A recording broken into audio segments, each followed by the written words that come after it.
All right, let's get this oil changed. 600-mile break-in. Glenny ride.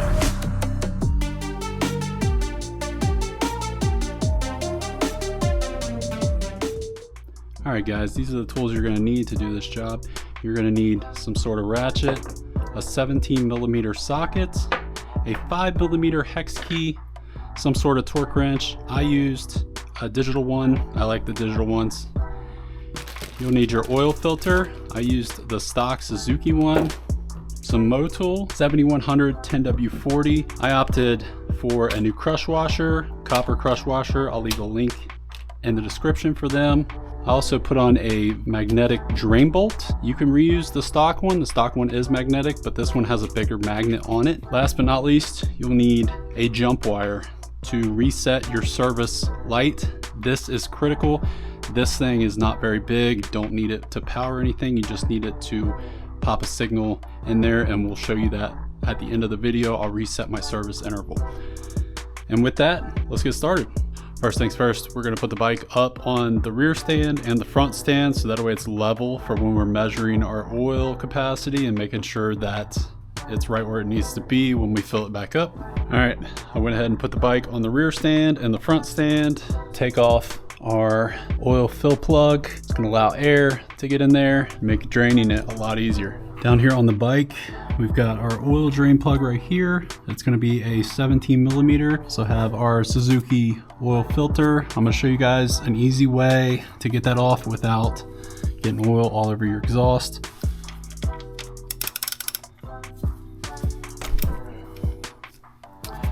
Went ahead and cracked our oil drain plug. Oil doesn't look too bad. Remember, you're gonna have engine assembly, lube, and all kinds of junk in that. It's not gonna just be straight oil. I'm gonna let this drain for a minute and then we'll get to working on the oil filter. This drain bolt comes with a metal washer. I always like to use copper washers just because I feel like they crush a little easier, and you're gonna replace it every time anyways, so why not? To make the oil filter easier to get to, I am gonna take off this side piece. This will allow me to get some clearance while I'm in there. This piece takes two 5mm hex bolts. There we go. Now I should have enough room to get in here. Add my little helper sleeve here so I don't get any oil on my exhaust. I don't know how tight this oil filter is from the factory, so I'm gonna use a wrench just this first time. Oh, yeah, she's on there too tight. Oh yeah, there we go. And here comes our oil out of the oil filter. You guys can also use like aluminum if you don't have one of these pliable mats, but I will leave a link down in the description. I wanna say I got it from Amazon. There's our old oil filter. I did have to tear it up quite a bit to get it off. They had it way too tight from the factory.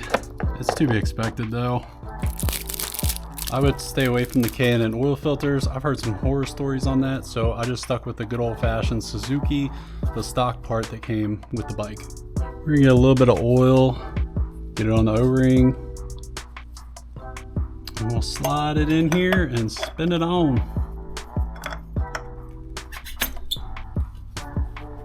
I'm gonna use this tool just because my hands are kind of too big to get back in there. Next thing, I've got an upgraded drain bolt. I believe the one from Suzuki is a magnetic one. This one's just got a little bit more piece of a magnet on it. Don't forget to add your crush washer. You can get a pack of crush washers on Amazon for really cheap. That's what I did. I'll leave a link for that as well. I think I got like 20 of them or something for, I don't know, maybe like $6. All it is a small piece of copper. Per the manual, this is gonna take 16.5 foot-pounds. I use a digital torque wrench for a lot of my stuff. And we're looking for 16.5, 13. Double check it. All right, now we'll go ahead and fill it up with oil, run the bike, make sure there's no leaks. Those of you that are new to changing your own bike's oil, we have a little eyesight here, little window sight. We've got F and L, full and low. You want the oil line to be between there. We're gonna go ahead and fill it up to where it's closer to the F. We'll start the bike, let the oil go through the oil filter, and then we'll make sure that it's in between here. Whenever I put oil in a motorcycle, I use Motul 10W40. That's what's recommended for this bike. This gallon is gonna cost you around $55, maybe, somewhere around there.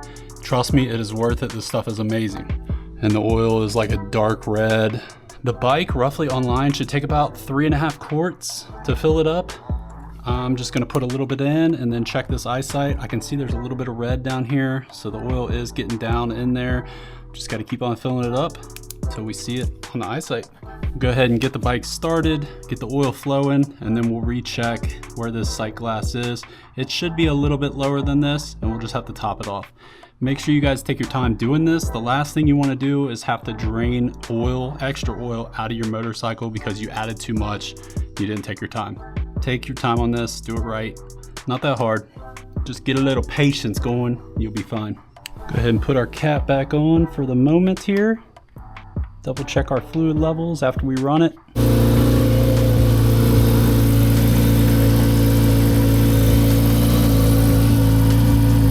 Now, just as I expected, there is no oil level on here now. So we need to add a little bit more.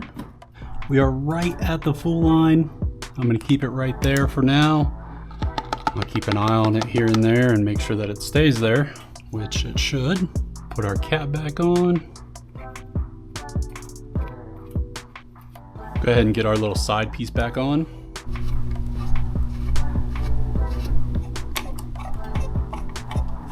All right guys, with your seat off, you're gonna create a jumper wire like this. This is not a very big wire. This is not very big at all. You basically just need a signal wire. So nothing too crazy. I mean, that's the size of it in between my fingers, if that gives you an idea. I don't have the exact gauge for this, but it's not big at all. This plug back here, we're gonna go top left and top right. We're gonna stick the wire down in there. Seems a little janky, but you're kind of just going around having to take your bike into the dealer to reset the service light. I'm sure they'll probably charge you an arm and a leg just to even reset it. Don't do that, just do it yourself. Now that's in there, we'll go ahead and turn on our bike. It's gonna tell us service now. We know. Hold up. Click once on the up arrow to go to the service mode. We're gonna hold down to select it. Now, if you see this, that wire is not working right.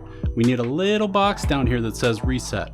So what I'm gonna do is move my thumb back and forth, and you can see right there, I'm not touching it. If I move it slightly, we get a reset light. That's what we're after. So I'm gonna move this around just a little bit to kind of try and keep that reset light on. See if I can get it to go where it stays on. I've got my thumb on it to kind of hold it up against the pins. We've got reset. We're gonna hold down to select reset. It's gonna ask you yes or no. We'll hold down again, select yes. And now we've got our service date and service mileage. I'm not gonna worry too much about the date, but the mileage is what I want. Mileage, let's hold down. Now there's up and down arrows. Let's make it about 3,000 miles, sounds good. I'll hold down. And now we'll click over to set. We'll hold down. And you can see our service light went out. We'll hold up to exit. We'll hold up to exit again. And we'll turn the bike off. Let's take out our jumper wire. Turn our bike back on here. And now it does not say service anymore. We have reset the service interval for the bike to 3,000 miles from now. This plug does have a little waterproof cap, and it just tucks down in here, kind of just flops around in there. can go ahead and put on our rear seats, rear cowl, whatever you may have. And that's it. It's done. The oil level's good. The intervals are reset. We're in mode A, ready to rock. After our 600-mile break-in, we are done doing our oil change and our service on the bike. A couple things to note. If you guys are doing this yourself, make sure you take your time. Make sure the bike is upright, either on 2 stands or on the ground facing upright to where you can get an accurate read on your oil level. Don't go off of the oil level when it's on the kickstand. Other than that, this was pretty easy. Don't take it to the dealer, do it yourself. You guys can put more money into the actual oil that you get than spending whatever amount of money at the dealer and then just having them put in some non-synthetic crappy oil or Suzuki oil. I'd rather spend the money myself, make sure that I get the good stuff in there, and then the bike will last a very long time. All right guys, with that, thank you for checking out this video. Hope you have a good day, and I'll catch you guys on the next one. Peace.